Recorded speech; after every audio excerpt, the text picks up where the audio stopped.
Good morning, all. Good morning, ma'am. Good morning, ma'am. Good morning, ma'am.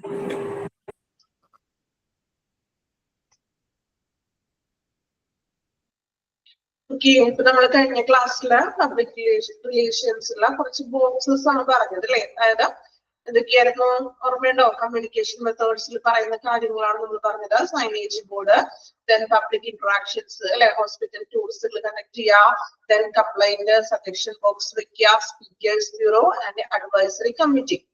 Okay, ഇത്രയും കാര്യങ്ങളാണ് കഴിഞ്ഞ ക്ലാസ്സിൽ പറഞ്ഞത്. വായിച്ചായിരുന്നോ? വായിക്കുന്നുണ്ടോ ഡെയിലി? ടെസ്റ്റും അതോടൊപ്പം തന്നെ ചാപ്റ്ററുകൾ നമ്മൾ എടുത്തു പോകുന്നതനുസരിച്ച് പഠിച്ചു പോകണുണ്ടല്ലോ അവരോ. ഓക്കെ, അപ്പൊ അത് കണ്ടിന്യൂസ് ആയിട്ട് പഠിക്കുക കേട്ടോ, വായിക്കുക. എങ്കിൽ മാത്രമേ നമുക്ക് ആ ഒരു എന്താ പറയാ ഒരു കണ്ടിന്യൂഷനും കിട്ടുള്ളൂ. എക്സാമിന് നമുക്ക് ലാസ്റ്റ് എല്ലാം കൂടി ഒരുമിച്ച് പഠിക്കാന്ന് വെച്ചാൽ ഭയങ്കര ബുദ്ധിമുട്ടുള്ള കാര്യമാണ് അല്ലേ.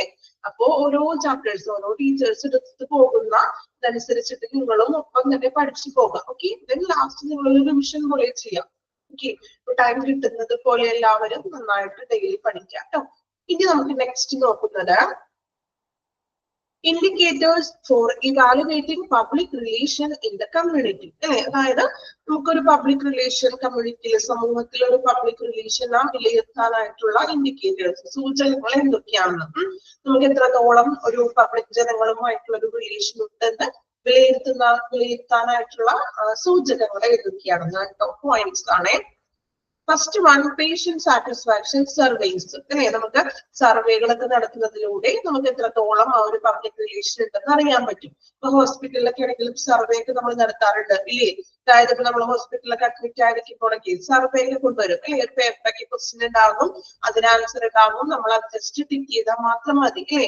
അപ്പൊ ഈ സർവേയിലൂടെ എന്ന് വെച്ചിട്ടുണ്ടെങ്കിൽ ഹോസ്പിറ്റലുമായിട്ട് റിലേറ്റഡ് ആയിട്ടുള്ള ഒത്തിരി ക്വസ്റ്റ്യൻസ് ഒക്കെ ഉണ്ടാവും. നമുക്ക് നമ്മളുടെ ഓരോരുത്തരുടെയും അഭിപ്രായവും നമ്മൾ ആ സർവേയിലൂടെ രേഖപ്പെടുത്തുന്നത്.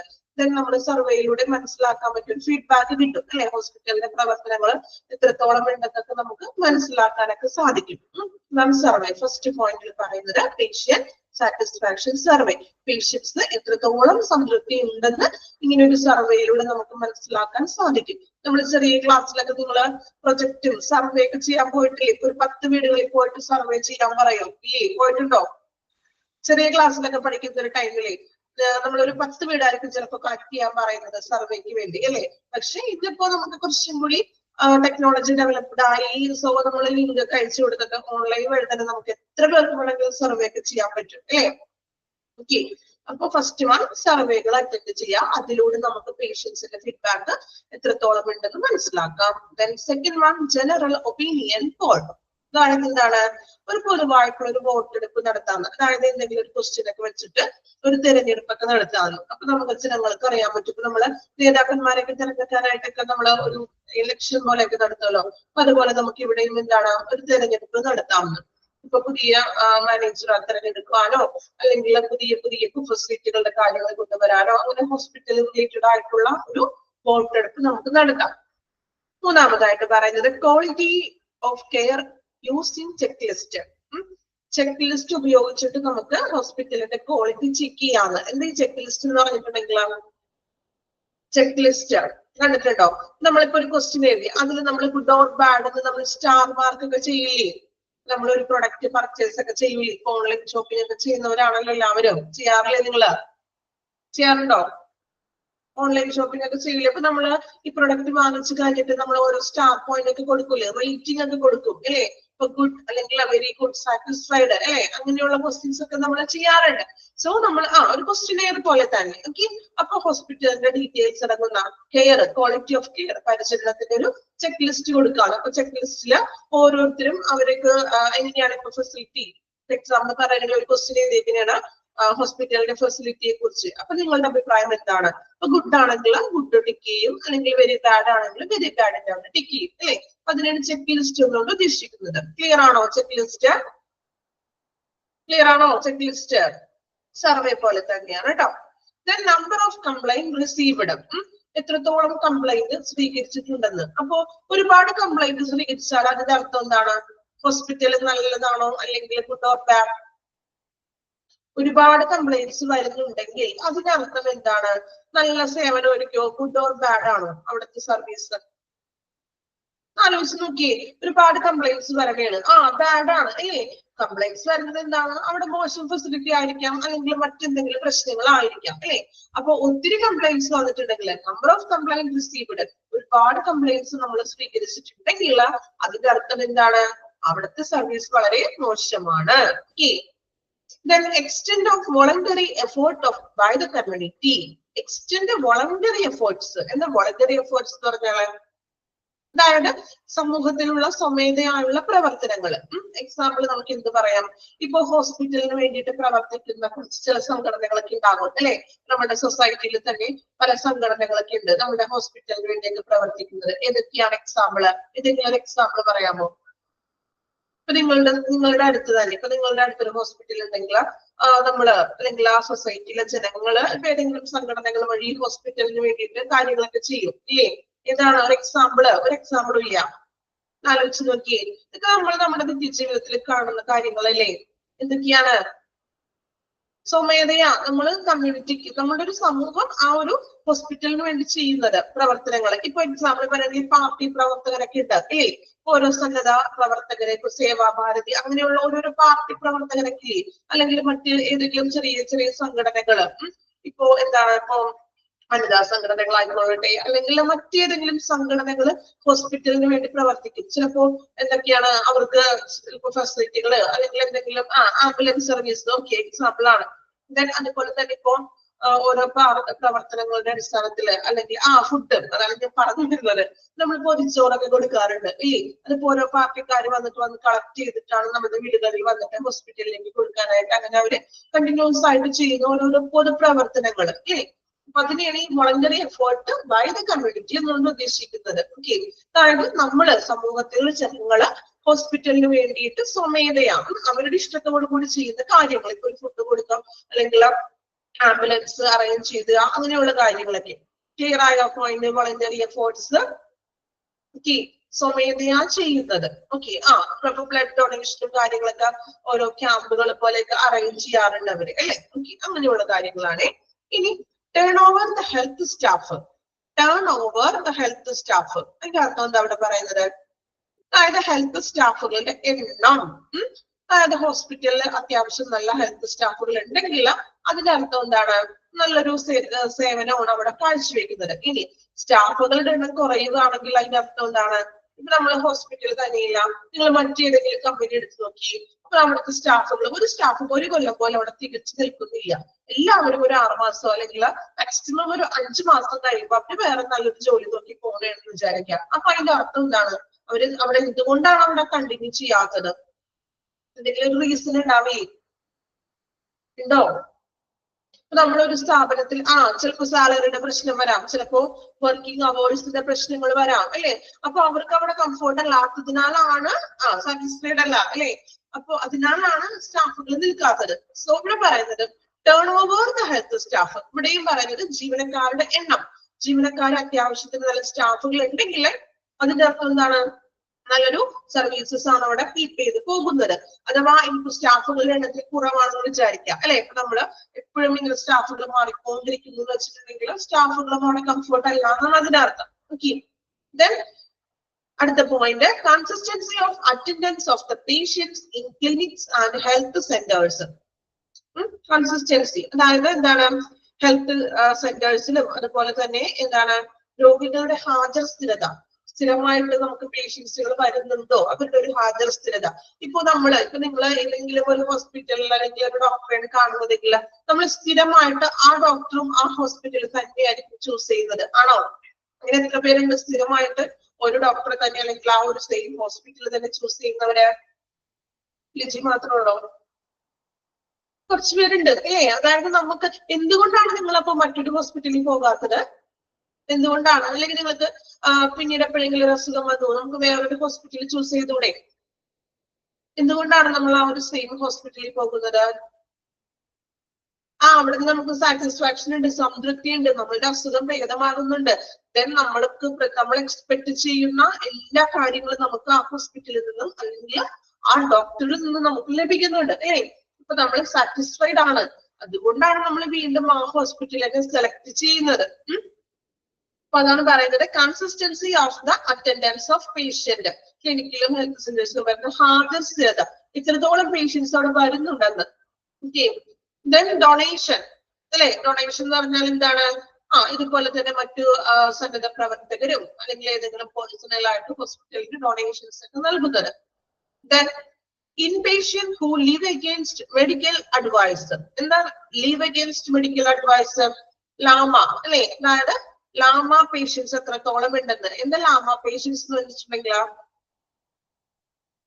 ലാമ ലീവ് അഗെയിൻസ്റ്റ് മെഡിക്കൽ അഡ്വൈസർ. അതായത് ഇപ്പൊ ഡോക്ടറിന്റെ അഡ്വൈസിന് വിപരീതമായിട്ട് ഇപ്പൊ ഡോക്ടർ ട്രീറ്റ്മെന്റ് ഒക്കെ ചെയ്തു, ഡോക്ടർ പറഞ്ഞു 1 വീക്ക് അഡ്മിറ്റ് ചെയ്യാൻ പറഞ്ഞു, പക്ഷെ ആൾക്ക് അതിൽ എന്താ ഡോക്ടറിന്റെ അതിന് എതിരായിട്ട് ഡിസ്ചാർജ് വാങ്ങിച്ചു പോകുന്നവരെ, അതിനെയാണ് നമ്മൾ ഈ ലാമ പേഷ്യൻസ് എന്ന് പറയുന്നത്. നെക്സ്റ്റ് വരുന്നുണ്ട് കേട്ടോ. Okay.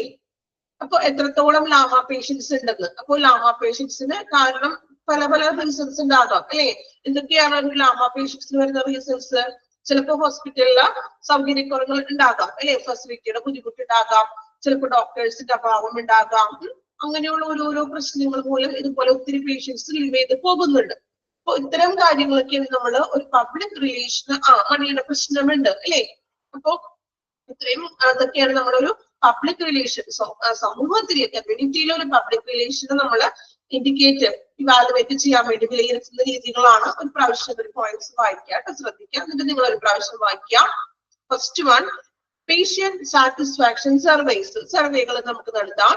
Then general opinion Paul, ഒരു പൊതുവായിട്ടുള്ള ഒരു വോട്ടെടുപ്പ് നടത്താം. Quality of care using check list. പേഷ്യൻസിന് നമുക്ക് ചെക്ക് ലിസ്റ്റുകൾ കൊടുത്തിട്ട് അവർക്ക് ക്വസ്റ്റ്യൻസ് ഇപ്പൊ ഗുഡ് ഓർ ബാഡ് എന്നുള്ളത് ചെക്ക് ചെയ്യാം. Then number of complaints received, എത്രത്തോളം കംപ്ലൈന്റ്സ് നമ്മൾ സ്വീകരിക്കുന്നുണ്ട്. അപ്പൊ കൂടുതൽ കംപ്ലൈന്റ്സ് സ്വീകരിച്ചാൽ അതിന്റെ അർത്ഥം അവിടുത്തെ സർവീസ് വെരി ബാഡ് ആണ്. Then extend voluntary efforts by the community. കമ്മ്യൂണിറ്റിയിൽ സമൂഹത്തിൽ നിന്നുള്ള സ്വമേധയാ വരുന്ന പ്രവർത്തനങ്ങൾക്ക് നമ്മൾ എക്സാമ്പിൾ പറഞ്ഞു, ആംബുലൻസ് ഒക്കെ കൊടുക്കാം, ദെൻ ഫുഡ്, അങ്ങനെയുള്ള കാര്യങ്ങൾ, ദെൻ ബ്ലഡ് ഡൊണേഷൻ ക്യാമ്പുകൾ, അങ്ങനെയുള്ളത്. Turn over the health staff. Health സ്റ്റാഫുകളുടെ എണ്ണം, അതായത് അവിടുന്ന് കൊഴിഞ്ഞു പോകാതെ ഹെൽത്ത് സ്റ്റാഫുകളോട് സ്ഥിരമായിട്ട് നിൽക്കുന്നുണ്ടോ. Then consistency of the attendance of the patients in clinics and health centers. അല്ലെ, അതായത് എത്രത്തോളമാണ് അവിടെ ഹോസ്പിറ്റലിൽ വരുന്നത് അല്ലെങ്കിൽ ക്ലിനിക് സെന്റേഴ്സിൽ വരുന്ന പേഷ്യൻസിന്റെ എണ്ണം എത്രത്തോളമാണ്. Then donations. Inpatient who live against medical advice. എത്രത്തോളം പേഷ്യൻസ് ആണ് live against ചെയ്ത് പോകുന്നത്. ഓക്കെ, ക്ലിയർ ആണ് എല്ലാ പോയിന്റ്സും. ഒരു പ്രാവശ്യം ഒന്ന് വായിച്ചു നോക്കാം കേട്ടോ. ഒരു പ്രാവശ്യം വായിക്കാം, ഓരോ പോയിന്റ് വായിക്കുമ്പോൾ മനസ്സിലാക്കി വായിക്കുക കേട്ടോ.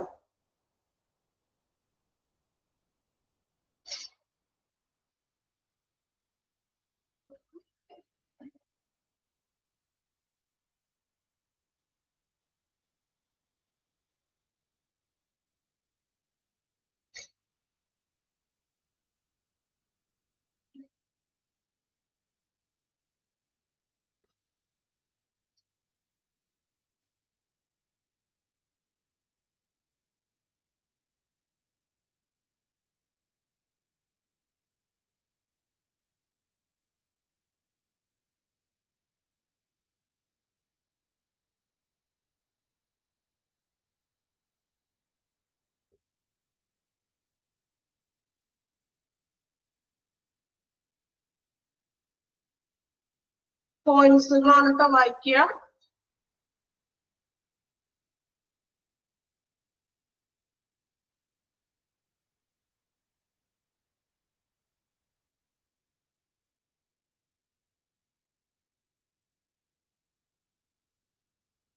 കംപ്ലീറ്റ് ചെയ്തോ points?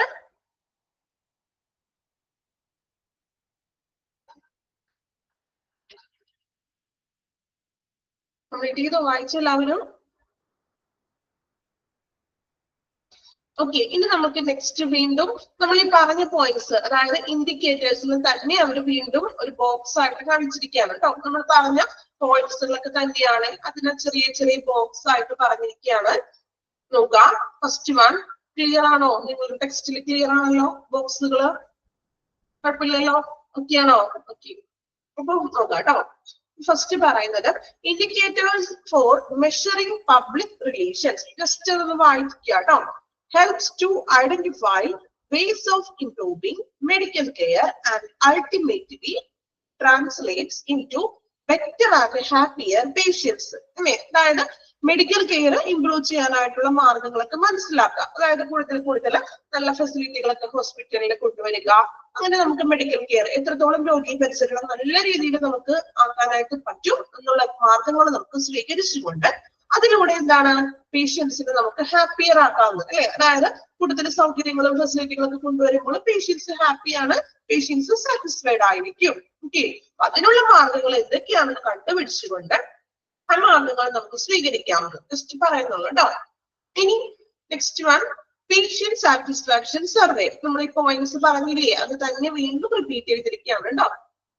Patient satisfaction survey can be conducted by an outdoor survey agency or done as in the house survey. അപ്പൊ നമുക്ക് ഈ പേഷ്യന്റ് സാറ്റിസ്ഫാക്ഷൻ സർവേ എന്ന് പറയുന്നത് പേഷ്യൻസിന് നമ്മൾ സർവേ ചെയ്യാനായിട്ട് കൊടുക്കുകയാണ്. അത് നമുക്കൊന്നില്ലെങ്കിൽ ഔട്ട്ഡോർ സർവീസ് ഏജൻസിനെ ഏൽപ്പിക്കാവുന്നത്. മറ്റ് ഏജൻസിക്കാരെയൊക്കെ ഏൽപ്പിച്ചുകൊണ്ട് നമുക്ക് സർവേകൾ നടത്താം. അല്ലെങ്കിൽ done as in house survey, house survey ആയിട്ടും ചെയ്യാവുന്നത്. അതായത് പേഷ്യൻസിന് ക്വസ്റ്റ്യൻ പേപ്പർ, ക്വസ്റ്റ്യൻ നമ്മൾ സർവേ നടക്കില്ലേ, ക്വസ്റ്റ്യൻസ് ഉണ്ടാകും, അതിന്റെ ആൻസർ നമുക്ക് ടിക്ക് ചെയ്യാനുള്ള ഓപ്ഷൻസ് ഉണ്ടാകും. സോ അത് നമുക്ക് പേഷ്യൻസിന്റെ കയ്യിൽ കൊടുത്തിട്ട് വീട്ടിൽ കൊണ്ടുപോയിട്ട് സർവേ ചെയ്തിട്ട് കൊണ്ടുവരാനായിട്ട് പറയാം. അല്ലെങ്കിൽ മറ്റ് ഏജൻസികളെ നമുക്ക് സർവേ നടത്താനും ഏൽപ്പിക്കാവുന്നത്. അതിലൂടെ നമുക്ക് പേഷ്യൻസിന്റെ ഫീഡ്ബാക്ക് ആണ് നമുക്ക് ലഭിക്കേണ്ടത്. Okay, a survey questionnaire with options is provided to the patients. Survey questionnaire എന്ന് പറയുമ്പോൾ അതിൽ ഓപ്ഷൻസ് അടങ്ങിയിട്ടുള്ള ഒരു ക്വസ്റ്റ്യനെയർ ആണ് ഉള്ളത്. നമ്മൾ നോർമലി സാധാ സർവേ ഒക്കെ നമ്മൾ നടത്തുമ്പോൾ അങ്ങനെയല്ലേ, ഒരു ക്വസ്റ്റ്യൻ ഉണ്ടാകും, അതിൽ ചിലപ്പോ അതെ ഇല്ല അല്ലെങ്കിൽ എന്താണ് ഗുഡ് ഓർ ബാഡ് അല്ലെ, നമുക്ക് അങ്ങനെ ജസ്റ്റ് ഒന്ന് ടിക്ക് മാർക്ക് കൊടുത്താൽ മതി അല്ലെ, സാധാ നോർമൽ സർവേ നടത്തുന്നത് പോലെ തന്നെ. ഓക്കെ, അതാണ് പേഷ്യന്റ് സർവേയിൽ പറയുന്നത്. അല്ലെങ്കിൽ നമുക്ക് പുറത്തുള്ള ഒരു ഏജൻസിനെ ഏൽപ്പിക്കാം, അല്ലെങ്കിൽ പേഷ്യൻസിന് തന്നെ വീട്ടിലേക്ക് കൊണ്ടുപോകാനായിട്ട് കൊടുക്കാം. ദെൻ ക്വസ്റ്റ്യനെയർ എന്ന് പറയുമ്പോൾ വിത്ത് ഓപ്ഷൻസ് ഉണ്ടായിരിക്കണം. ഓക്കെ, ക്ലിയർ ആണോ സർവേ? അതിന്റെ താഴെ ജസ്റ്റ് ഒരു മോഡലാണ് തന്നിരിക്കുന്നത്. ടെക്സ്റ്റിൽ ക്ലിയർ ആണോ? ടെക്സ്റ്റിൽ കണ്ടോ ഓരോ ക്വസ്റ്റ്യനും അതിന് ഓപ്ഷൻസ് ഉണ്ട് കണ്ടോ. ഒരു ജസ്റ്റ് ഒരു ചെറിയൊരു മോഡലാണ്, ടെക്സ്റ്റിൽ ഇല്ല. ഓക്കെ, അപ്പോ ചെറിയൊരു മോഡലും, അതായത് ഒരു ക്വസ്റ്റ്യൻ ഉണ്ടാകും, ക്വസ്റ്റ്യൻ ഓപ്ഷൻസ് ഉണ്ടാവും. നമ്മളുടെ ഏതാണോ നമ്മുടെ ആൻസർ, നമുക്ക് ഏതാണോ നമുക്ക് തോന്നുന്നത് ആൻസർ ടിക്ക് ചെയ്യാം. ക്ലിയർ അല്ല? ഓക്കെ ഓക്കെ, കുഴപ്പമില്ല. ജസ്റ്റ് ക്വസ്റ്റ്യൻ ഒരു മോഡലാണ് കേട്ടോ അത്. ഇനി നെക്സ്റ്റ് നോക്കാം, കസ്റ്റമർ കംപ്ലൈന്റ്സ്. കംപ്ലൈന്റ്സിന്റെ കാര്യം നമ്മൾ പറഞ്ഞില്ലേ, കംപ്ലൈന്റ്സ് എത്രത്തോളം കൂടുതലാണോ അതിനർത്ഥം അവിടുത്തെ സർവീസസ് വളരെയധികം മോശമാണ്. ഓക്കെ, കസ്റ്റമർ കംപ്ലൈന്റ്സ് നോക്കാം കേട്ടോ. അതിന്റെ താഴെ ഒരു ഡെഫിനിഷൻ പോലെ തന്നിട്ടുണ്ട്, ഒരു കോട്ട് തന്നിട്ടുണ്ട്. ക്ലിയർ ആണോ? ടെക്സ്റ്റിലെ കോട്ട് ക്ലിയർ ആണോ? വായിക്കാൻ പറ്റുന്നില്ലേ? കുഴപ്പമില്ലല്ലോ? ഓക്കെ ആണോ? ഇല്ല, ഒട്ടും ക്ലിയർ അല്ല. ഓക്കെ, ജസ്റ്റ് ഒന്ന് വായിക്കാം കേട്ടോ, ഒന്ന് ശ്രദ്ധിക്കാം. It is not in the complaint. ആദ്യം വായിക്കാം, ഞാൻ എന്നിട്ട് ജസ്റ്റ് ഒന്ന് അത് കമന്റ് ടൈപ്പ് ചെയ്ത് തരാം കേട്ടോ. It is not in the complaint. The customer remember but the outcome. Okay, ഇത് എഴുതിയ വ്യക്തിയാണ് ഐസഡോർ ഷാർപ്പ് എന്ന് പറഞ്ഞൊരു വ്യക്തിയുടെ ജസ്റ്റ് ഈ പേഷ്യൻസിന്റെ കംപ്ലൈന്റ്സിനെ കുറിച്ച് എഴുതിയ ചെറിയൊരു കോട്ടാണ്. ഓക്കെ, അത് ഒട്ടും ക്ലിയർ അല്ല, വായിക്കാനായിട്ട് ബുദ്ധിമുട്ടുണ്ടെന്നാണ് പറയുന്നത്.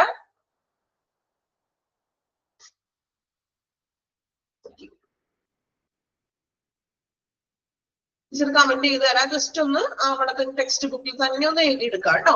കാരണം അത് എക്സാമിൽ ചോദിക്കാറുണ്ടേ, അതുകൊണ്ടാണ്.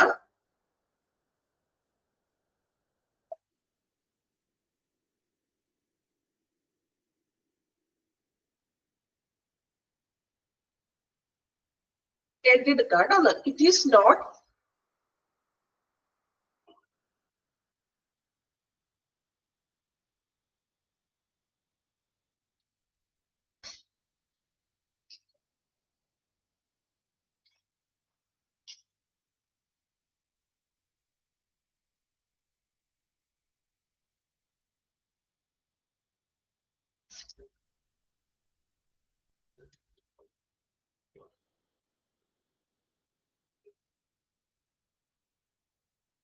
It is not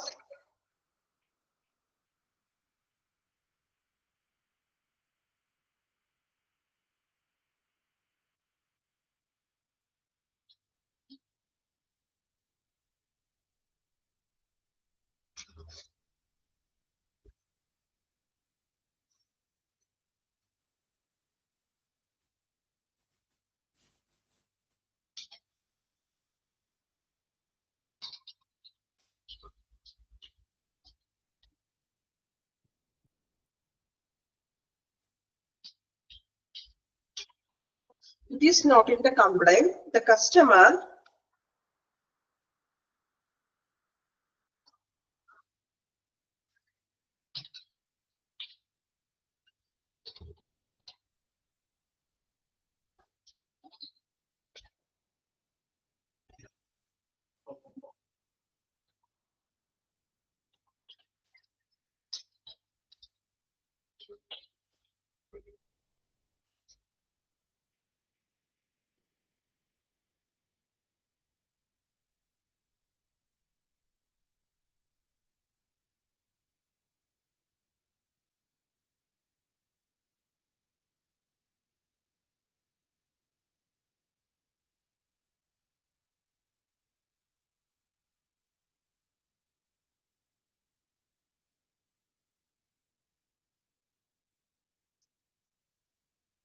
okay, എഴുതിയെടുക്കാം കേട്ടോ.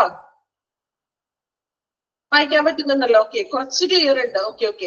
It is not in the complaint. The customer remember but outcome. Okay,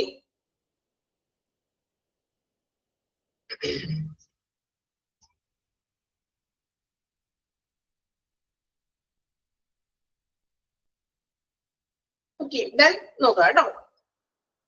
അപ്പൊ അത് എഴുതിയ വ്യക്തിയാണ് ഐസഡോർ ഷാർപ്പ് എന്ന് പറഞ്ഞ വ്യക്തിയാണ്. അദ്ദേഹത്തിന്റെ പേര് ക്ലിയർ ആണോ? സ്പെല്ലിങ് ഐസഡോർ ഷാർപ്പ്, IS ക്ലിയർ ആണോ? അതും ക്ലിയർ അല്ല. ഓക്കെ, പേര് എഴുതി തരാം കേട്ടോ.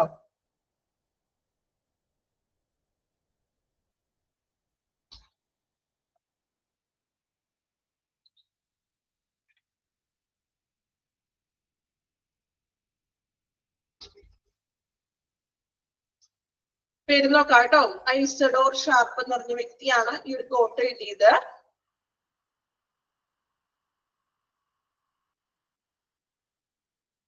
ഓക്കെ, അപ്പോൾ ഇത് നമുക്ക് നോക്കാം.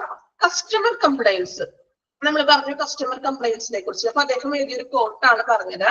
It is not in the complaint. Customer remember but outcome. Customer ഓർക്കുന്നത് എപ്പോഴും കംപ്ലൈന്റ് അല്ല, കസ്റ്റമറിന്റെ ഔട്ട്കം, പ്രതിഫലമാണ്. അതായത് നമ്മൾ കംപ്ലൈന്റ് കൊടുത്തിട്ടുണ്ടെങ്കിൽ നമുക്ക് അതിനൊരു എന്താ ഒരു സൊല്യൂഷൻ കിട്ടണ്ടേ? നമ്മൾ ജസ്റ്റ് ഇപ്പൊ എന്തെങ്കിലും ഒരു കംപ്ലൈന്റ് ചെയ്താൽ അവർക്ക് നമ്മൾ പ്രതീക്ഷിക്കുന്നത് എന്താണ്? ആ കംപ്ലൈന്റിന്റെ ഒരു പരിഹാരമാണ്, അല്ലെ? ഒരു സൊല്യൂഷൻ ആണ്. അതാണ് ഒരു കോട്ടിലൂടെ പറയുന്നത്. It is not in the complaint.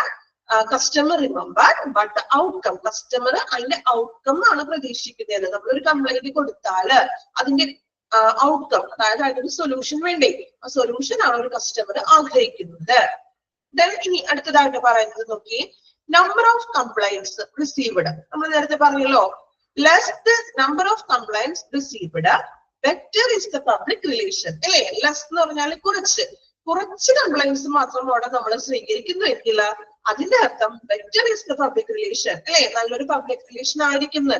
Complaint കുറവാണെങ്കിൽ അതിനർത്ഥം എന്താണ്? നല്ലൊരു പബ്ലിക് റിലേഷൻ ആണ്. ഇനി ഓപ്പോസിറ്റ്, ഭയങ്കര കംപ്ലൈന്റ്സ് കൂടുതലാണെങ്കിൽ അതിനർത്ഥം എന്തായിരിക്കും? സർവീസ് എങ്ങനെയാണ്?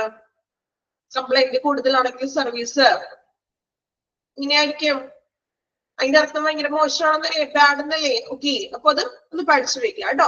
ലെസ് കംപ്ലൈൻസ് എന്ന് പറഞ്ഞിട്ടുണ്ടെങ്കിൽ നല്ലൊരു ഗുഡ് സർവീസ് ആയിരിക്കും. ദെൻ എന്താണ്, മോർ കംപ്ലൈൻസ് ആണെങ്കിൽ അവിടെ ബാഡ് സർവീസ് ആണ്. ഓക്കെ, അത് വേണമെങ്കിൽ ജസ്റ്റ് നിങ്ങൾ സയൻസ് ആയിട്ട് തന്നെ നിങ്ങളുടെ ടെക്സ്റ്റ് ബുക്കിൽ എഴുതി വെച്ചോളൂ കേട്ടോ.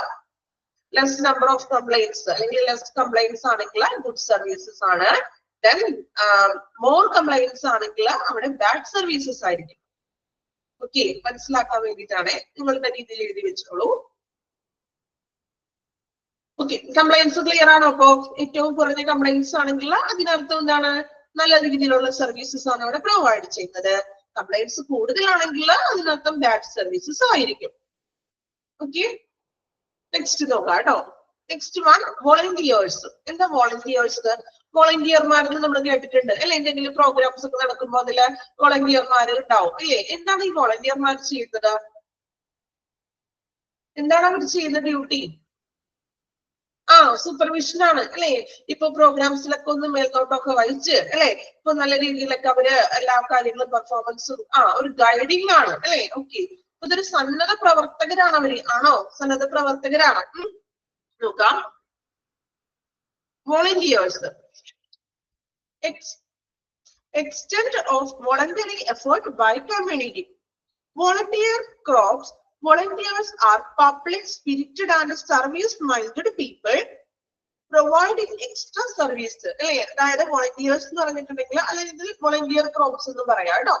വെച്ചിട്ടുണ്ടെങ്കിൽ ഒരു പബ്ലിക് സ്പിരിറ്റഡ് അല്ലെ, പൊതുജനങ്ങളോടൊരു എന്താ പറയാ, നമ്മളൊരു പൊതുപ്രവർത്തകരായിരിക്കും. അതുപോലെ തന്നെ സർവീസ് മൈൻഡഡ്, എന്ത് സേവനങ്ങളും കാഴ്ചവെക്കാനായിട്ട് കാഴ്ചവെക്കാനായിട്ടൊരു എഫോർട്ട് എടുക്കുന്ന വ്യക്തികളായിരിക്കും. Then people providing extra services, ഒരു കൂടുതൽ അല്ലെ പൊതുജനങ്ങൾക്ക് വേണ്ടി, നിങ്ങൾ പറഞ്ഞു ഗൈഡ് ചെയ്യാനാണ് അല്ലെ, അതായത് ഒരു സൂപ്പർവിഷൻ ആണ്. ജനങ്ങൾക്ക് വേണ്ടി എക്സ്ട്രാ എന്തും കൂടുതലായിട്ട് അധികം പ്രവർത്തനങ്ങൾ ചെയ്യാനായിട്ടുള്ള ഒരു സർവീസ് മൈൻഡിലുള്ള പീപ്പിൾ ആണ് വോളണ്ടിയേഴ്സ് എന്ന് പറയുന്നത്. അല്ലെ, നമ്മൾ പ്രോഗ്രാംസിലൊക്കെ കണ്ടിട്ടില്ലേ, ബാഡ്ജ് ഒക്കെ കുത്തിയിട്ട് വോളണ്ടിയേഴ്സ് നടക്കുന്നത് കണ്ടിട്ടുണ്ടോ?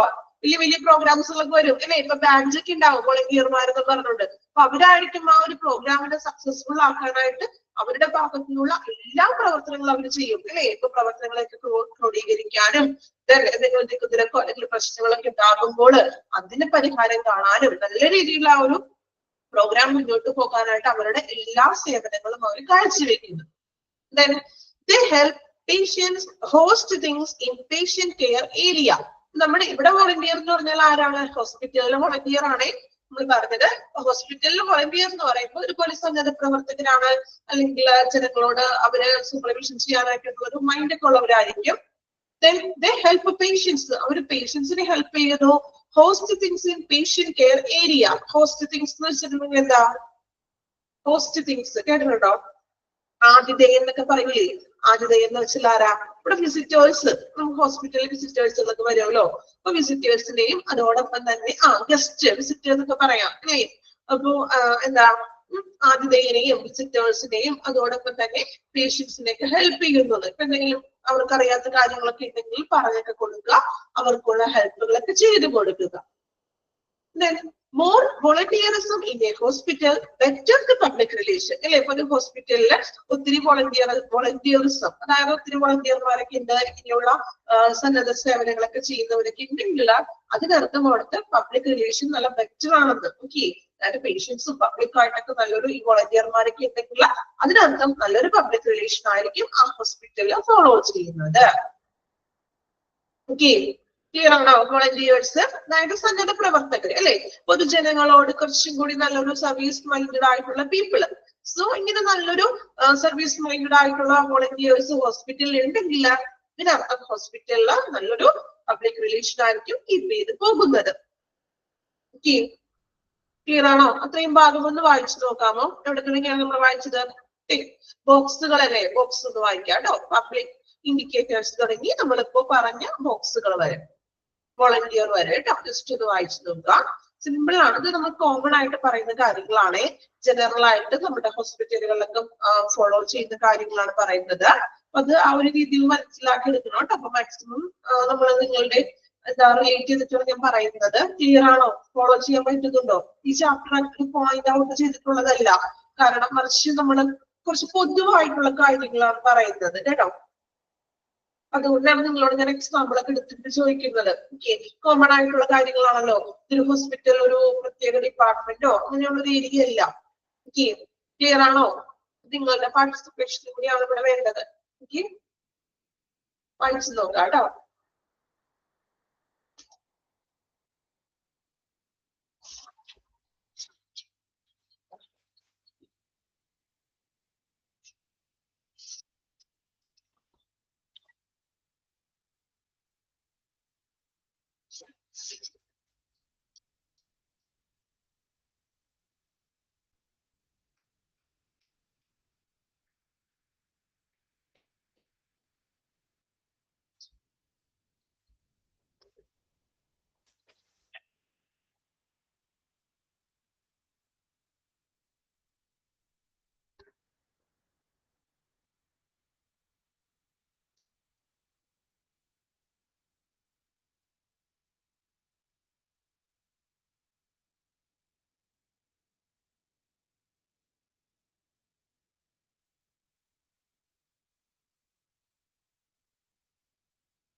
കംപ്ലീറ്റ് ചെയ്തോ ബോക്സില്?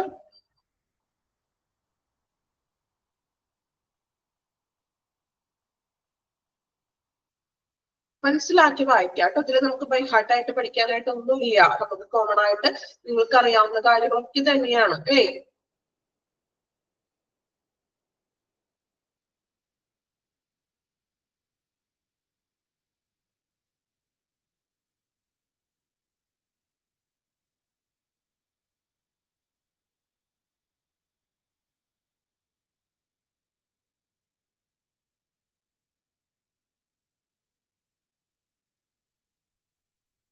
ഓക്കെ, നെക്സ്റ്റ് അടുത്ത ബോക്സ് എടുക്കാലോ. കഴിഞ്ഞു. ഓക്കെ, ഇനി നെക്സ്റ്റ് നോക്കുന്നത് ജനറൽ ഒപ്പീനിയൻ പോള്. നമ്മൾ നേരത്തെ പറഞ്ഞ പോയിന്റ് തന്നെയാണ് കേട്ടോ വീണ്ടും വീണ്ടും റിപ്പീറ്റ് ചെയ്യുന്നത്. General opinion poll mostly pertains to a single question, situation of a problem of a problem that needs an answer. അതായത് most pertain to a single, pertain എന്താണ്? അത് ബന്ധപ്പെട്ട ഹോസ്പിറ്റലുമായിട്ട് ബന്ധപ്പെട്ട ഏതെങ്കിലും ഒരു സിംഗിൾ ക്വസ്റ്റ്യൻ, ഏതെങ്കിലും ഒരു ചോദ്യമാണ്. ആ ചോദ്യത്തിന് ഒരു സിറ്റുവേഷനുമായിട്ട് ബന്ധപ്പെട്ട ഒരു പ്രോബ്ലത്തിനെ നമ്മൾ എടുക്കുന്നു. ദെൻ അതിന് ജനങ്ങളുടെ ഒരു തെരഞ്ഞെടുപ്പ് നടത്തുന്നു. ഒരു ക്വസ്റ്റ്യന് അതിന്റെ ആൻസറിന് വേണ്ടിയിട്ടുള്ള തെരഞ്ഞെടുപ്പ്. ഇപ്പൊ എന്തെങ്കിലും ഇപ്പൊ ഒരു അവിടുത്തെ സർവീസുമായിട്ട് ബന്ധപ്പെട്ടതോ അങ്ങനെ എന്തെങ്കിലും കോമൺ ആയിട്ടുള്ള ഒരു ക്വസ്റ്റ്യൻ എടുത്തിട്ട് അതിനൊരു പൊതു വോട്ടെടുപ്പാണ് നടത്തുന്നത്. ഓക്കെ, അപ്പൊ ഓരോരുത്തരെടുത്തിടത്തോളം ഇപ്പൊ സ്റ്റാഫുകളുടെ ഇടയിലും ഡോക്ടേഴ്സിന്റെ ഇടയിലും പേഷ്യൻസിന്റെ ഇടയിലും എല്ലാവരുടെ ഇടയിലും ഒരു പൊതുവായിട്ടുള്ള ഒരു വോട്ടെടുപ്പ് നടത്തുന്നു. ഈ വോട്ടെടുപ്പിലൂടെ നമ്മൾ ലീഡറൊക്കെ തെരഞ്ഞെടുക്കൂലേ? സ്കൂളിലെ ലീഡറൊക്കെ തെരഞ്ഞെടുക്കും, ക്ലാസ്സിലെ അല്ലേ? അപ്പൊ ഏറ്റവും കൂടുതൽ ആരാണോ എഴുതിയത് അദ്ദേഹമായിരിക്കും ക്ലാസ്സിലെ ലീഡർ അല്ലേ? അപ്പോ ഈ പൊതുവായിട്ടുള്ളവരുടെ അഭിപ്രായം നോക്കിയിട്ട് ഏത് ആൻസർ ആണോ കൂടുതലായിട്ട് വരുന്നത് അതായിരിക്കും അവിടെ നമ്മൾ ചെയ്യുന്നത്. ഓക്കെ, അതാണ് ഒരു വോട്ടെടുപ്പ് കൊണ്ട് ഉദ്ദേശിക്കുന്നത്. ഏതെങ്കിലും ഒരു ക്വസ്റ്റ്യൻ, സിംഗിൾ ക്വസ്റ്റ്യൻ ആണ് നമ്മൾ വോട്ടെടുപ്പിന് വേണ്ടിയിട്ട് കൊടുക്കുന്നത്. Next staff turn over. Okay, നമ്മൾ നേരത്തെ പറഞ്ഞ പോയിന്റ് തന്നെയാണ്. നമ്മൾ ഈ ഇൻഡിക്കേറ്റേഴ്സ് വായിച്ചില്ലേ? ആ പോയിന്റ്സുകൾ തന്നെയാണ് വീണ്ടും റിപ്പീറ്റ് ചെയ്ത് ബോക്സിൽ എഴുതിയിരിക്കുന്നത് കേട്ടോ. ഓൾറെഡി ഞാൻ അവിടെ തന്നെ ഡീറ്റെയിൽ ആയിട്ട് പറഞ്ഞിട്ടുണ്ട്. ദെൻ സ്റ്റാഫ് ടേൺ ഓവർ നോക്കാം. Turn over of medical staff. Minimal turnover of staff is an indicator of good public relation of the organization. അല്ലെ? മിനിമൽ ടേൺ ഓവർ, അതായത് ടേൺ ഓവർ ചെയ്യുന്നത് കുറവാണെങ്കിൽ, ഈ സ്റ്റാഫുകൾ കൊഴിഞ്ഞു പോകുന്നത് അല്ലെങ്കിൽ പിരിഞ്ഞു പോകുന്നത് കുറവാണെങ്കിൽ അതിനർത്ഥം എന്താണ്? നല്ലൊരു ഗുഡ് പബ്ലിക് റിലേഷൻ ആണ് ആ ഓർഗനൈസേഷൻസിലുള്ളത്. നമ്മൾ പറഞ്ഞു കൂടുതൽ സ്റ്റാഫുകൾ പിരിഞ്ഞു പോകണമെങ്കിൽ അതിന്റെ അർത്ഥം എന്താണ്? ആ സ്ഥാപനത്തില് വലിയ ഗുണമൊന്നും ഇല്ല, അല്ലെങ്കിൽ ഇതുപോലെ അവർക്ക് സാലറി ഇല്ല, അങ്ങനെ പ്രശ്നങ്ങളൊക്കെ ഉണ്ടാകും. അപ്പോ കൂടുതൽ മിനിമൽ ടേൺ ഓവർ, വളരെ കുറച്ച് പേര് മാത്രം സ്റ്റാഫുകള് വേറെ സ്ഥാപനത്തിലേക്ക് പോകുന്നുള്ളൂ, അല്ലെങ്കിൽ വളരെ കുറച്ച് പേര് മാത്രം കൊഴിഞ്ഞു പോകുള്ളെങ്കിൽ അതിനർത്ഥം എന്താണ്? അവിടെ നല്ലൊരു ഗുഡ് പബ്ലിക് റിലേഷൻ ആണ്. ക്ലിയർ ആണോ? നമ്മൾ നേരത്തെ പറഞ്ഞില്ലേ, അതായത് സ്റ്റാഫുകളുടെ എണ്ണം അങ്ങനെ വലിയ കാര്യമായിട്ട് അവർ കൊഴിഞ്ഞു പോകുന്നില്ലെങ്കിൽ നല്ലൊരു പബ്ലിക് റിലേഷൻ ആണ്. ഇനി കൂടുതൽ സ്റ്റാഫ് ഇങ്ങനെ പോയിക്കൊണ്ടിരിക്കുകയാണ്, ഇപ്പൊ ഒരു വർഷം പോലും തികച്ചു നിൽക്കുന്നില്ല എങ്കിൽ അതിനർത്ഥം എന്താണ്? അവിടുത്തെ സർവീസ് എങ്ങനെയാണ്? Good or bad? ഇങ്ങനെയായിരിക്കാം. ഒരു വർഷം പോലും തികച്ചു നിൽക്കാണ്ട് ഇങ്ങനെ സ്റ്റാഫുകൾ മാറിക്കൊണ്ടിരിക്കുകയാണ് അല്ലേ? അപ്പൊ അതിന്റെ അർത്ഥം എന്താണ്? അവിടുത്തെ സർവീസ് വളരെ മോശമാണ്. Okay. Then next one, donation.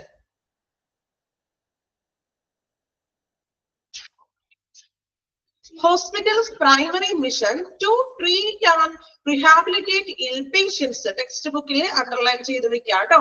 ഹോസ്പിറ്റലിന്റെ പ്രൈമറി മിഷൻ, ഒരു പ്രാഥമിക ദൗത്യം എന്ന് പറയുന്നത് എന്താണ്?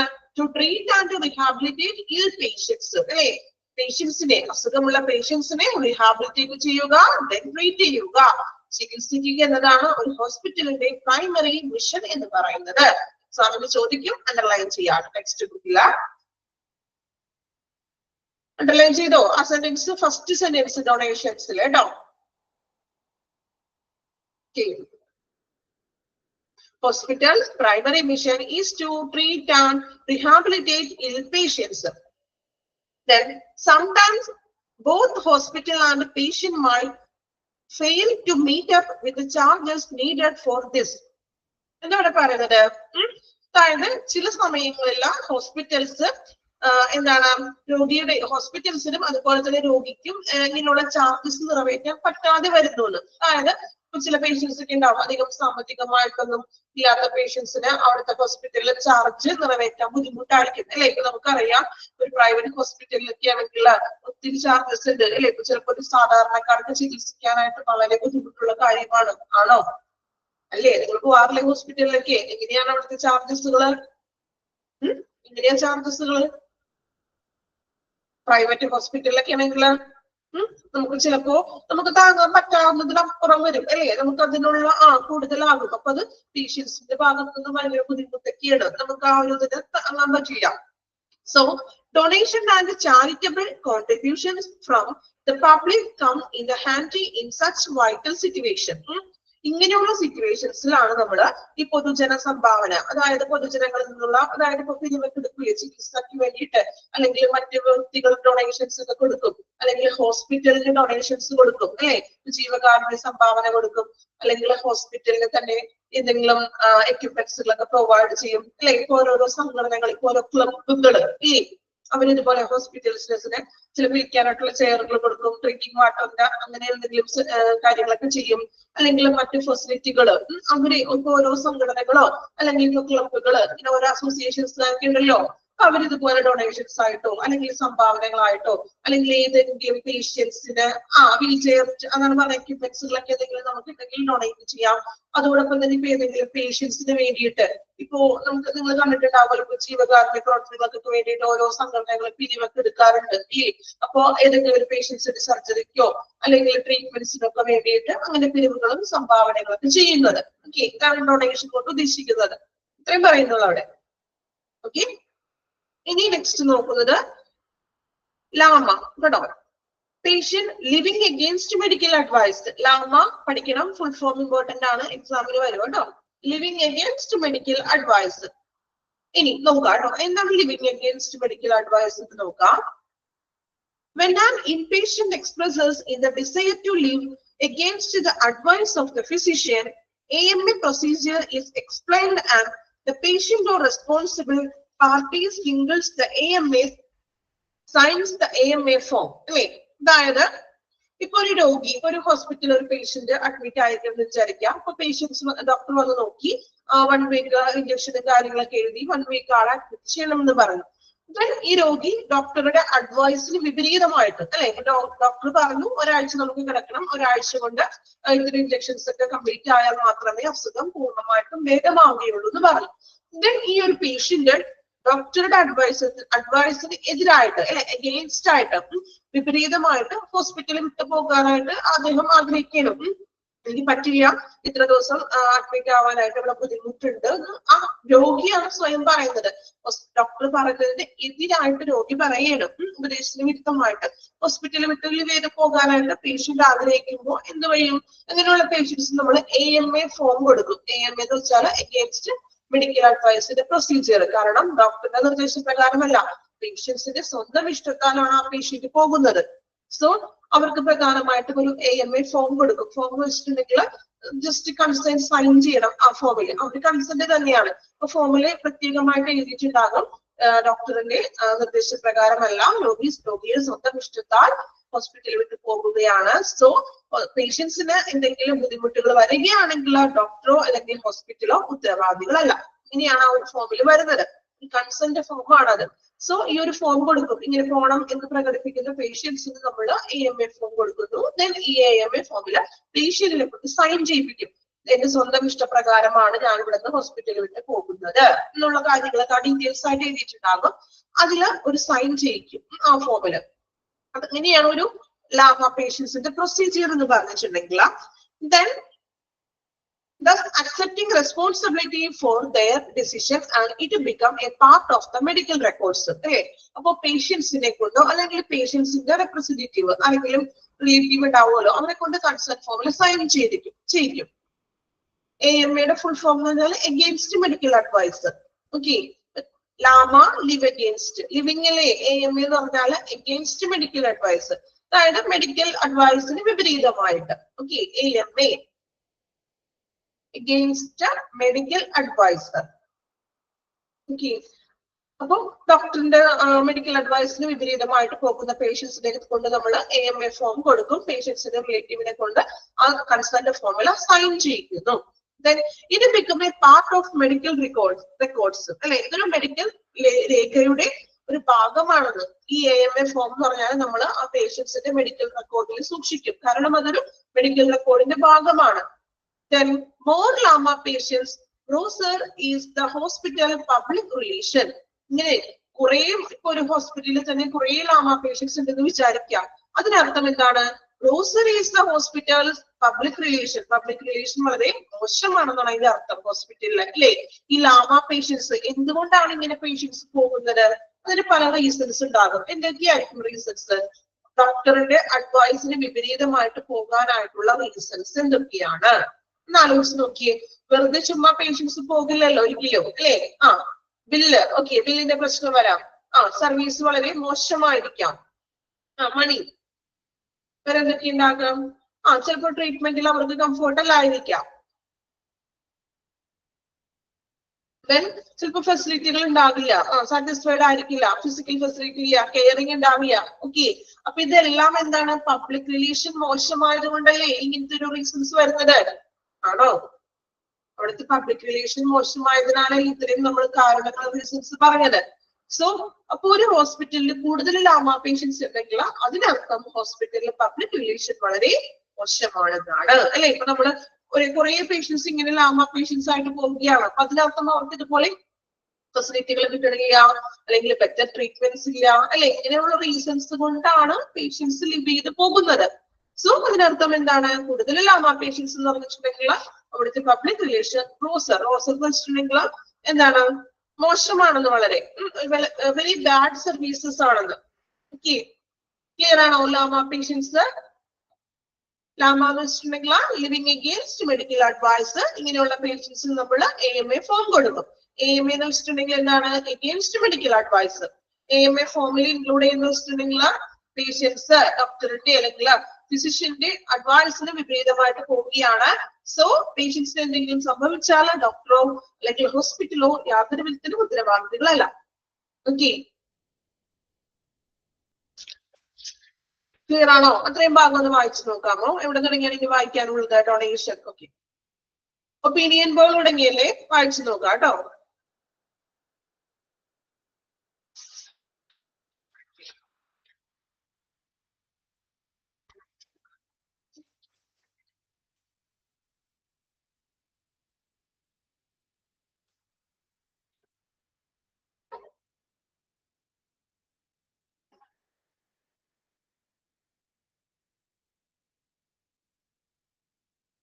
ജനറൽ ഒപ്പീനിയനും staff turn over then donation ലാഭ. ഈ 4 ബോക്സ് ആണ് വായിക്കേണ്ടത്.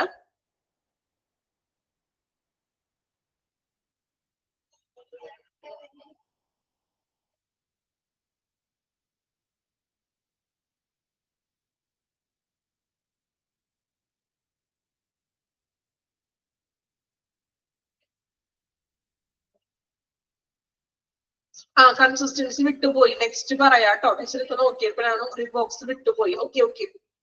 നെക്സ്റ്റ് അടുത്തത് അതാണ് കേട്ടോ പറയുന്നത്, വിട്ടുപോയത്.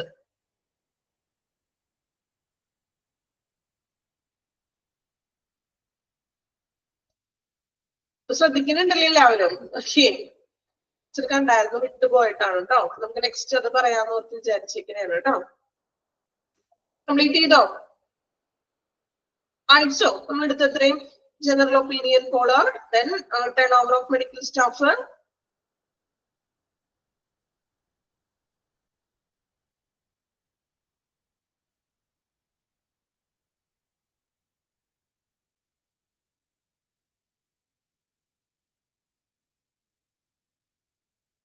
ഓക്കെ. ഇനി നെക്സ്റ്റ് കേട്ടോ, നമ്മള് വിട്ടുപോയത് നോക്കിക്കോട്ടെ. കംപ്ലീറ്റ് ചെയ്തോ?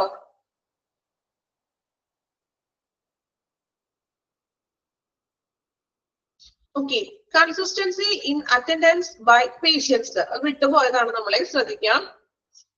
Higher patients turn up when patients are reminded of their appointment as text message, email or over the phone. അല്ലെ? അതായത് നമുക്ക് ഹോസ്പിറ്റലിൽ നിന്നും ടെക്സ്റ്റ് നമ്മളുടെ ആ ഒരു അപ്പോയിന്റ്മെന്റ് ഒക്കെ ഓർമ്മിപ്പിക്കാൻ വേണ്ടിയിട്ട് ചില ഹോസ്പിറ്റലുകൾക്ക് അങ്ങനെയാണ്. അല്ലെങ്കിൽ ഇമെയിൽ ആയിട്ടും അല്ലെങ്കിൽ ടെക്സ്റ്റ് മെസ്സേജുകളോ അല്ലെങ്കിൽ ഫോൺ കോൾ ഒക്കെ ചെയ്തിട്ട് നമ്മളെ ഓർമ്മിപ്പിക്കാറുണ്ട് അങ്ങനെ. അതായത് അപ്പോയിന്റ്മെന്റ് എടുക്കുന്നതൊക്കെ നമ്മൾ മറന്നു പോവുകയാണെങ്കിൽ നമ്മൾ ഓർമ്മിപ്പിക്കാൻ വേണ്ടിയിട്ട് അവര് ടെക്സ്റ്റ് മെസ്സേജുകളോടെ അയക്കും, അല്ലെങ്കിൽ മെയിലോ അയക്കുകയോ അല്ലെങ്കിൽ വിളിക്കുകയോ ചെയ്യും. അല്ലെ? മാഡം ഇന്ന് അപ്പോയിന്റ്മെന്റ് എടുത്തിട്ടുണ്ടല്ലോ എന്നൊക്കെ പറഞ്ഞിട്ട് നമ്മൾ വിളിക്കാറുണ്ട് അല്ലേ? അപ്പൊ ഇങ്ങനെ വിളിക്കുമ്പോൾ എന്തായിരിക്കും? നമ്മളെ കുറിച്ച് അവർക്ക് അല്ലെ, നമുക്ക് ആ ഹോസ്പിറ്റലിനോട് ഒരു എന്താ പറയാ, ആ ഹോസ്പിറ്റലിന്റെ ഒരു ഇമേജ് ഉണ്ട് അല്ലേ? നമുക്ക് അങ്ങനെ ഒരു തോന്നും, അവർ ഇങ്ങനെയൊക്കെ ചെയ്യുന്നുണ്ടല്ലോ എന്നുള്ളൊരു ചിന്ത നമ്മളിൽ വരയ്ക്കും. സ്കാനിങ് ഡേറ്റ് ഒക്കെ ഓർമ്മിപ്പിക്കും. നമുക്കൊരു റിമൈൻഡർ ആണത്. Better the relation or contact with the patient, more consistency will be the patient's attendance. അല്ലെ? അപ്പൊ രോഗികളുമായിട്ട് നല്ലൊരു റിലേഷൻ ഉണ്ടെങ്കിൽ ഇതുപോലെ ഒരു കോണ്ടാക്ട്, അതായത് ഇമെയിൽ അയക്കുക അല്ലെങ്കിൽ വിളിച്ച് പറയുക. ഇപ്പൊ പറഞ്ഞ സ്കാനിങ്ങിന്റെ ഡേറ്റ് ഒക്കെ ഉണ്ടെങ്കിൽ അത് കൃത്യമായിട്ടൊക്കെ വിളിച്ച് പറഞ്ഞ് നമ്മളെ ഓർമ്മിപ്പിക്കുകയാണ് അല്ലെ? അപ്പൊ പേഷ്യന്റ് ആയിട്ടൊരു റിലേഷൻ ആണ്, ഒരു കോണ്ടാക്ട് വരികയാണ്. രോഗികളുമായിട്ട് നല്ലൊരു റിലേഷനും ഒരു കോണ്ടാക്ട് ഒക്കെ ഉണ്ടെങ്കിൽ അവിടുത്തെ ഹാജർ സ്ഥിരത എപ്പോഴും എന്താണ്? പേഷ്യൻസിന്റെ അറ്റൻഡൻസ് കൂടുതലായിരിക്കുന്നത്. അതായത് പേഷ്യൻസ് കൂടുതലായിട്ട് വരുന്നത്, സ്ഥിരമായിട്ട് വരുന്ന പേഷ്യൻസ് ഉണ്ടാകും ഇല്ലേ? അവരുടെ ഹാജർ സ്ഥിരത സെയിം ഹോസ്പിറ്റലിൽ തന്നെ അവർ സ്ഥിരമായിട്ട് വരികയും ചെയ്യും. ഹാജർ സ്ഥിരത കൂടുതലായിരിക്കും അല്ലെ? ഇപ്പൊ നമ്മൾ വിളിച്ച് ഓർമ്മിപ്പിക്കുകയാണ്. നമ്മൾക്കറിയാം അവർക്ക് നമ്മള് ഡെയിലി അവിടുത്തെ ഒരു കസ്റ്റമർ ആണെങ്കിൽ നമ്മൾക്കൊരു കൂടുതൽ ശ്രദ്ധ കിട്ടുന്നുണ്ടെന്നൊരു തോന്നൽ പേഷ്യൻസിന് ഉണ്ടാകും. സോ അവിടുത്തെ ഹാജർ സ്ഥിരത അതുകൊണ്ട് കൂടുതൽ ആയിരിക്കും. ക്ലിയർ ആണോ? ഹാജർ സ്ഥിരതയുടെ കാര്യം പറയുന്നത് വേറെ ഒന്നും പറയണില്ല. നമ്മളെ ടെക്സ്റ്റ് മെസ്സേജോ അല്ലെങ്കിൽ ഇമെയിൽ വഴിയോ അല്ലെങ്കിൽ ഫോൺ കോളിലൂടെയൊക്കെ നമ്മളുടെ അപ്പോയിന്റ്മെന്റുകളൊക്കെ നമ്മൾ ഓർമ്മിപ്പിക്കുമ്പോൾ ആ പേഷ്യൻസിന്റെ ഹാജർ സ്ഥിരത അവിടെ കൂടുതലായിരിക്കും. ഓക്കെ. നമ്മൾ വേറെ ഹോസ്പിറ്റലിലേക്ക് ഒന്നും പോകില്ല, ഈ സെയിം ഹോസ്പിറ്റലിൽ തന്നെ വരികയുള്ളൂ. Okay.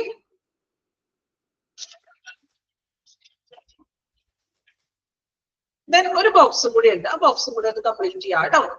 Okay, letter to the editors in local newspaper. All newspapers have a page where letters from the readers are published. അല്ലേ? നമുക്ക് ന്യൂസ് പേപ്പർ ഒക്കെ വായിക്കുമ്പോൾ, ന്യൂസ് പേപ്പർ വായിക്കാറുണ്ട് എല്ലാവരും? അതാദ്യം ചോദിക്കട്ടെ, ന്യൂസ് പേപ്പർ വായിക്കാറുണ്ട് എല്ലാവരും? ഡെയിലി വായിക്കുന്നവർ എത്ര പേരുണ്ട്? ഡെയിലി വായിക്കുന്നവരെ ആരും ഇല്ല. ഡെയിലി വായിക്കുന്നവര് ഞങ്ങൾക്ക് അങ്ങനത്തെ നല്ല സ്വഭാവങ്ങളൊന്നും ഇല്ലാന്നാണോ? കുറവാണ്. ഓക്കെ. ഇത് സമയം ടൈം കിട്ടാഞ്ഞിട്ടാണോ? അതാണല്ലോ നമ്മളുടെ ഒരു റീസൺ അല്ലേ? ഓക്കെ. അപ്പൊ ന്യൂസ് പേപ്പർ ഒക്കെ വായിക്കാം കേട്ടോ. വല്ലപ്പോഴൊക്കെ വായിക്കാറുണ്ടല്ലോ. അപ്പൊ നമ്മൾ ഈ ന്യൂസ് പേപ്പറിലെ ഒരു റീഡേഴ്സ് അല്ലെങ്കിൽ ലെറ്റേഴ്സ് ഫ്രം റീഡേഴ്സിന്റെ ഒരു പേജ് ഉണ്ടാകും അല്ലേ? അതായത് നമ്മളുടെ വായനക്കാർക്ക് വേണ്ടിയിട്ടുള്ള കത്തുകളൊക്കെ എഴുതുന്ന ഒരു പേജ് ഉണ്ടാവും. ചിലപ്പോ എന്തെങ്കിലും പരാതികളൊക്കെ ആയിരിക്കാം. ഇല്ലേ? ശ്രദ്ധിച്ചിട്ടുണ്ടോ? വായനക്കാർക്ക് വേണ്ടിയിട്ടുള്ള ഒരു സെക്ഷൻ ഉണ്ടാകും. എഡിറ്റോറിയൽ പേജ് അല്ലെ? അപ്പോ എന്തെങ്കിലും റീസെന്റ് ആയിട്ട് വരുന്ന സംഭവങ്ങളെ കുറിച്ചൊക്കെ ആയിരിക്കും അതിൽ വരുന്നത്. ഫോർ എക്സാമ്പിൾ ആയിട്ട് എന്നിട്ട് പറയാം നമുക്ക്. അടുത്ത പോയിന്റുകൾ നോക്കിയിട്ട് പറയാം കേട്ടോ. നോക്കാം. If there is something in the news that you want to respond or other let to the public know some medical situation like arising epidemics, you can write a letter to the editor and make it published. അല്ലെ, epidemics എന്ന് വെച്ചാൽ എന്താണ്? ഇപ്പൊ പകർച്ചവ്യാധികളൊക്കെ വരുമ്പോൾ പൊതുജനങ്ങളിലേക്ക് നമുക്ക് അതിന്റെ ഒരു ശ്രദ്ധ കിട്ടാൻ വേണ്ടിയിട്ട് നമുക്ക് ഇതുപോലെ കത്ത് എഴുതിയിട്ട് ന്യൂസ് പേപ്പറിലൊക്കെ പ്രസിദ്ധീകരിക്കാവുന്നത്. ഇപ്പൊ ലേറ്റസ്റ്റ് ആയിട്ട് ഇപ്പൊ നിപ്പയൊക്കെ വന്നിരുന്ന ഇടയ്ക്ക് അല്ലെ, ഇപ്പൊ നിപ്പ പടർന്നുകൊണ്ടിരുന്ന ഒരു ടൈമില്, അതുപോലെ തന്നെ കോവിഡ് അല്ലെ, ഓരോ ഏരിയയിലൊക്കെ വന്നപ്പോ അതൊക്കെ നമ്മൾ ഈ ലെറ്റർ ടു ദ ന്യൂസ് പേപ്പറിൽ വന്നു, കണ്ടായിരുന്നോ? വായിച്ചോ? പൊതുജനങ്ങളിലേക്ക് എത്തിക്കാനാണ് അതിന്റെ അറിവ് അല്ലേ. ഇപ്പൊ കൂടുതലായിട്ടും നിപ്പ, ഇപ്പൊ ഒരു ഏരിയയിൽ നിപ്പ വന്നതിന്റെ ഒരു ഏരിയയിൽ കോവിഡ് ഒക്കെ വന്നൊരു ടൈമില്ല, ഇതുപോലെ പത്രത്തില് ഈ എഡിറ്റോറിയൽ പേജിൽ വന്നു, പൊതുജനങ്ങൾക്ക് ഒരു അറിവ് കിട്ടാൻ വേണ്ടിയിട്ട് ഇതിനെ കുറിച്ച് ഇങ്ങനെയൊക്കെയാണ് അസുഖങ്ങൾ പടരുന്നത് അല്ലെ. അപ്പൊ പൊതുജനങ്ങളിലേക്ക് എത്തിക്കാൻ വേണ്ടിയിട്ട് നമ്മൾ ഇങ്ങനെയുള്ള ഇപ്പൊ പകർച്ചവ്യാധികൾ പറ്റിയൊക്കെ വരുമ്പോൾ ഇങ്ങനെയുള്ള ന്യൂസ് പേപ്പറുകൾ വഴി, ന്യൂസ് പേപ്പറിന്റെ എഡിറ്റോറിയൽ പേജ് വഴിയാണ് പൊതുജനങ്ങളിലേക്ക് എത്തുന്നത്. ക്ലിയർ ആണോ? Editorial page. അതുപോലെ തന്നെ അവരുടെ ഇതുപോലെ അസുഖങ്ങളൊക്കെ വന്നിട്ട് എന്താ, ഇപ്പൊ ഒരു ഫാമിലി കോഴികളൊക്കെ ചത്തു പോവുക, അങ്ങനെയൊക്കെ കുറെ ന്യൂസുകളൊക്കെ നമ്മൾ വായിക്കാറില്ല എഡിറ്റോറിയലില്. ഇത് ശ്രദ്ധിക്കാം കേട്ടോ. ഇനി ഇടയ്ക്കൊക്കെ ഒന്ന് ന്യൂസ് പേപ്പറൊക്കെ ഒന്ന് വായിക്കാം. ഇങ്ങനെയുള്ളൊരു ലെറ്റർ ടു ദ എഡിറ്റർ ഒക്കെ ഉണ്ടോ എന്നൊക്കെ ഒന്ന് നോക്കുക, ചെക്ക് ചെയ്യുക. ഓക്കെ, വായിച്ചു നോക്കാം കേട്ടോ. കൺസിസ്റ്റൻസി, അറ്റൻഡൻസും വായിക്കുക. Then editors, local news paper വായിച്ചു നോക്കാം കേട്ടോ.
കംപ്ലീറ്റ് ചെയ്തോ? രണ്ട് ബോക്സ് ലാസ്റ്റ് വായിച്ചത് കേട്ടോ, ന്യൂസ് പേപ്പറിന്റെയും ദെൻ കൺസിസ്റ്റൻസി, അറ്റൻഡൻസ്.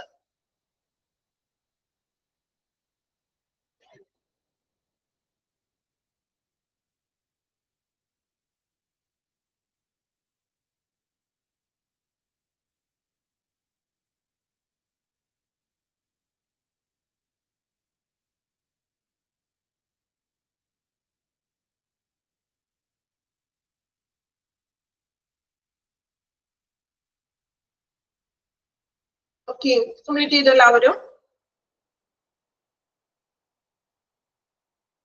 ഇപ്പൊ നമ്മൾ ഇന്ന് എടുത്തത് കുറച്ച് പോയിന്റ്സുകളാണ് അല്ലെ, പോയിന്റ്സുകളും ദെൻ അതിന് റിലേറ്റഡ് ആയിട്ടുള്ള ബോക്സുകളാണ് എടുത്തത്. ഇനി നമുക്ക് അടുത്ത ക്ലാസ്സിൽ ക്വാളിറ്റീസ് ആണ് നമ്മൾ ഇനി എടുക്കാൻ പോകുന്നത്. ഒരു പബ്ലിക് റിലേഷൻ ഓഫീസറെ കുറിച്ചാണ് ഇനി പഠിക്കുന്നത്. ഓക്കെ, അപ്പോ എടുത്തതിന് ക്ലിയർ ആണോ? ഈ ഒരു ചാപ്റ്റർ ഇങ്ങനെയാണ് കേട്ടോ, കുറച്ച് ജനറൽ ആയിട്ടുള്ള കാര്യങ്ങളാണ്. അത് മാക്സിമം നമുക്ക് നമ്മളുടെ എന്താ പറയാ, നമുക്ക് ജനറൽ ആയിട്ടുള്ള കാര്യങ്ങളെയും കൂടി നിങ്ങളുടെ അറിവിലുള്ള കാര്യങ്ങളെയും കൂടി ഇൻക്ലൂഡ് ചെയ്തിട്ടാണ് നമ്മൾ ഈ ഒരു ചാപ്റ്റർ മുന്നോട്ട് പോകുന്നത്. ഓക്കെ, ക്ലിയർ ആണോ? ഫോളോ ചെയ്യാൻ പറ്റുന്നുണ്ടോ? ഓക്കെ ആണോ?